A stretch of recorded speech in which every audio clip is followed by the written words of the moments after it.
আপনারা দেখছেন crime scene. সময় হলো একটা বিরতির, ফিরে আসছি কিছুক্ষণের মধ্যেই।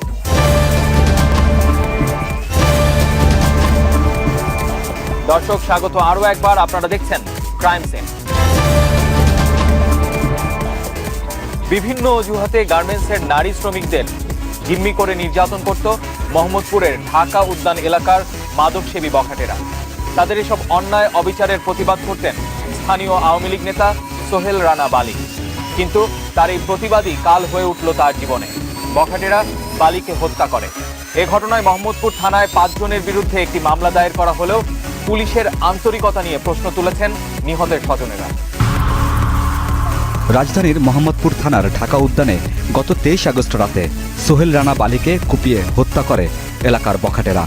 এলাকার মাদক ব্যবসা, গার্মেন্টস কর্মীদের হয়রানি, তাদের জিনিসপত্র ছিনিয়ে নেওয়া সহ বিভিন্ন অপরাধের প্রতিবাদ করায় বালিকে হত্যা করা হয়েছে বলে অভিযোগ নিহতের মায়ের। এলাকায় যত দোকান মোকান, ফুটপাতের দোকান মোকান, ওরা খালি বিড়িং ফিড়িং খাইতো, টাকা পয়সা চাইতো। আমার ছেলে প্রতিবাদ করতো, গরিব মানুষ, করে টাকা পয়সা নিস না, আবার এমন করিস না, তোরা ঠিক হক কামাই কর, হক বাচ্চা, তোরা এমন করিস না। ভালো সুন্দরী একটা মায়া গেলে মায়েরার সামনে মোবাইলে ছবি তুলতো, মায়েরার আসল ধরে টান দিত, মায়েরার নানান রকমের কথা বলতো। আমার বাবাই প্রতিবাদ করতে লাগে।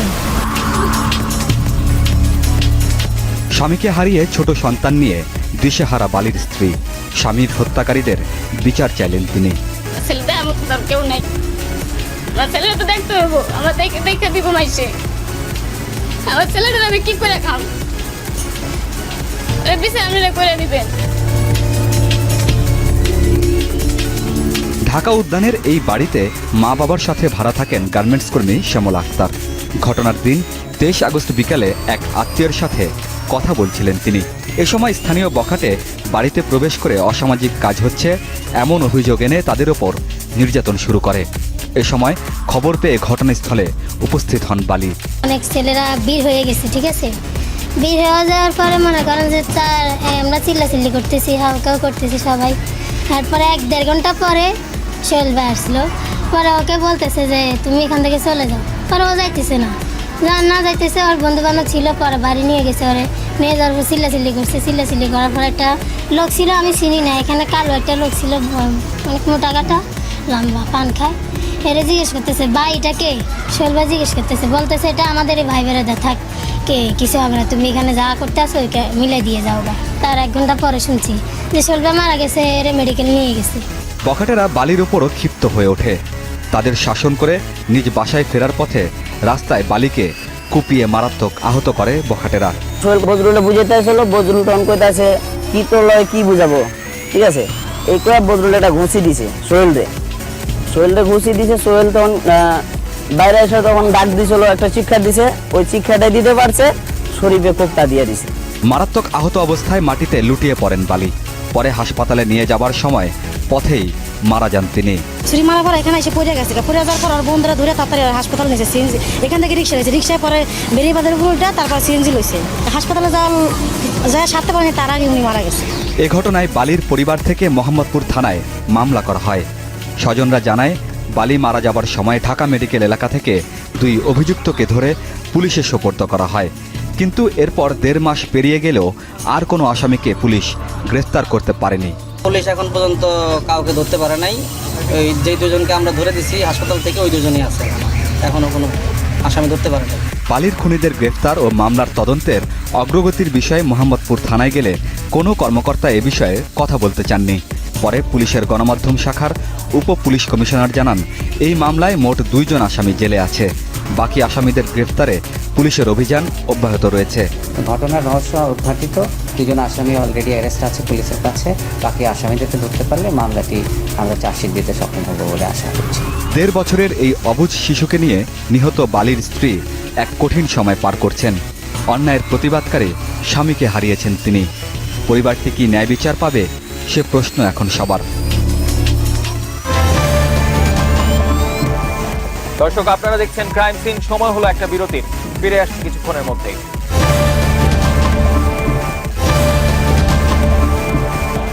দর্শক স্বাগত আরো একবার, আপনারা দেখছেন ক্রাইম সিন।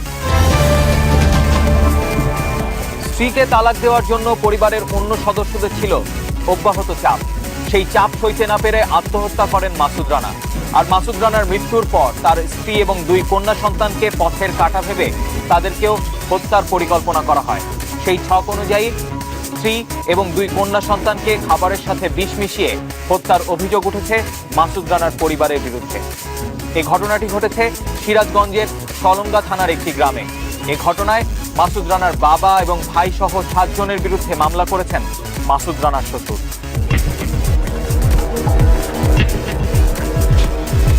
নয় বছর আগে সলঙ্গা থানার আলমডাঙ্গা গ্রামের কৃষক আব্দুল মতিনের মেয়ে আমিনা খাতুনের সাথে পাশের গ্রামের হাজী সোলেমান সরকারের ছোট ছেলে মাসুদ রানার বিয়ে হয়। বিয়ের পর আমিনা খাতুনকে মেনে নিতে পারেনি পরিবারটি।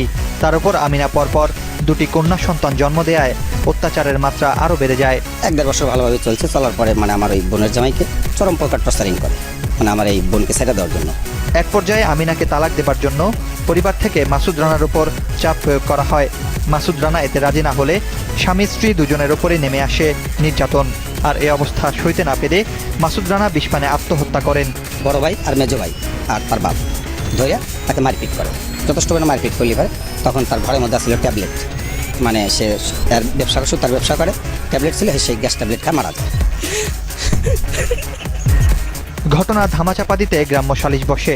সালিশি বৈঠকে মাসুদ রানার স্ত্রী আমিনা খাতুন ও তার 6 বছর এবং 3 বছরের 2টি কন্যা সন্তানের ভরণ পোষণের জন্য আমিনার নামে 76% জমি লিখে দেবার সিদ্ধান্ত হয়। অনিচ্ছা সত্ত্বেও মাসুদ রানার পরিবার এই সিদ্ধান্ত মেনে নেয়। এরপরই তারা মাসুদের স্ত্রী আমিনার নামে জমি না দেয়া সহ তাকে হত্যার পরিকল্পনা করে। অত্যাচার যখন বেশি হয় তখন তারা আমার মেয়ের জামাইকে 20 কিলো মেরে ফেলা দেয়। মেরে ফেলা দিলে পরে গ্রাম একটা বিচার হয়। বিচার হলে পরে জমিদার কথা ছিল 76 ডিসিমাল। 76 ডিসিমাল জমি আমাকে দেয় না দিয়া কিছুদিন পরে আমি চেয়ারম্যান মেম্বারকে জানাই, আমার নাতিনকারে আমার মেয়েকে যে মারছে, আমার বিটির জামাইকে 20 কিলো মারছে, আমার বিটিকার 20 কিলো মারছে, আর আমি বিচার চাই, ফাঁসি চাই। স্বামীর মৃত্যুর পর আমিনা 2 সন্তান নিয়ে বাবার বাড়ি ছিল। 29 আগস্ট আমিনার শাশুড়ি ও 2 জা বিভিন্ন প্রলোভন দেখিয়ে স্থানীয় চেয়ারম্যানের মধ্যস্থতায় বাবার বাড়ি থেকে আমিনাকে 2 সন্তান সহ নিয়ে আসে। এদিকে আমিনা সন্তানদের নিয়ে শ্বশুরবাড়ি আসার পর তাদের বিষ মাখা খাবার খেতে দেয়া হয়। পরে খাদ্যে বিষক্রিয়ায় আক্রান্ত 3 জনকে নেওয়া হয় সিরাজগঞ্জের একটি বেসরকারি হাসপাতালে। তবে হাসপাতালে নেবার পথেই 3 জনের মৃত্যু হয়। বিষ পান করেছে এরকম একটা তথ্য আমরা পেয়েছিলাম এবং সেই অনুযায়ী আমরা পোস্টমর্টম করেছি এবং কিছু ভিসেরা আমরা প্রিজার্ভ করেছি।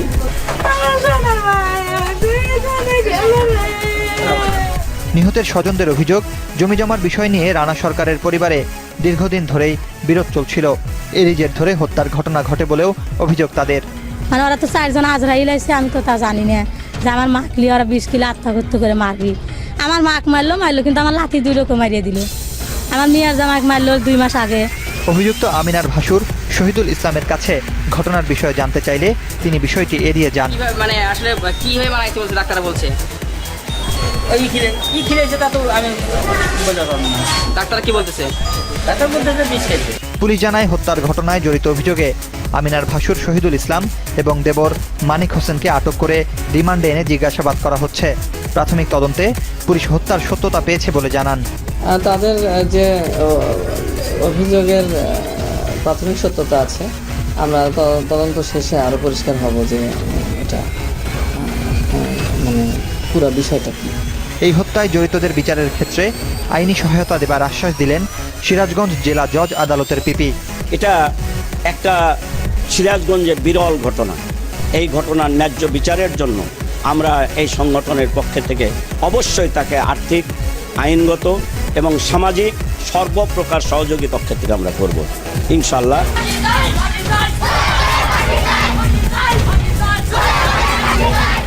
এমন ঘটনায় ক্ষোভ প্রকাশ করেছেন স্থানীয় বাসিন্দারা। সেই সাথে অপরাধীদের দৃষ্টান্তমূলক শাস্তিরও দাবি জানিয়েছেন তারা। এই কোমলমতি শিশুদের সহ মাকে যে হত্যা করছে তার ন্যায় বিচার চাই। একজন শিশু হত্যা করা জঘন্য অপরাধ, তার সাথে মা ও শিশু হত্যা করা এটা আরও জঘন্য অপরাধ।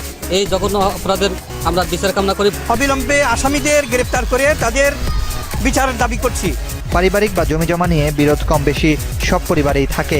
কিন্তু এই বিরোধের জেরে মাসহ দুটি অবুঝ সন্তানকে এভাবে বিষ পানে হত্যার ঘটনা কেউই মেনে নিতে পারছেন না।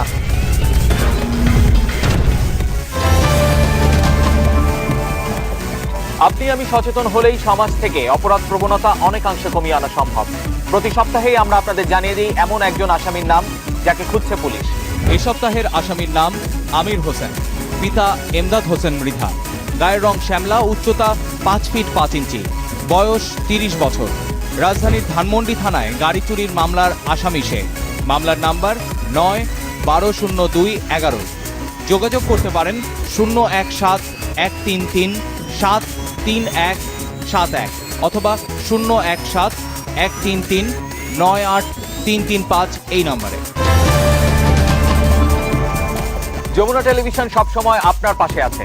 যে কোনো অন্যায় বা অপরাধের খবর আপনি আমাদেরকে জানাতে পারেন আপনার মুঠোফোন, SMS বা ইমেইলের মাধ্যমে। এ পর্বে জানাতে চাই, আপনার আশেপাশে কোনো নারী যদি শ্লীলতাহানি বা নির্যাতনের শিকার হন, তাহলে আইনি সহযোগিতা পেতে দ্রুত কোথায় জানাবেন?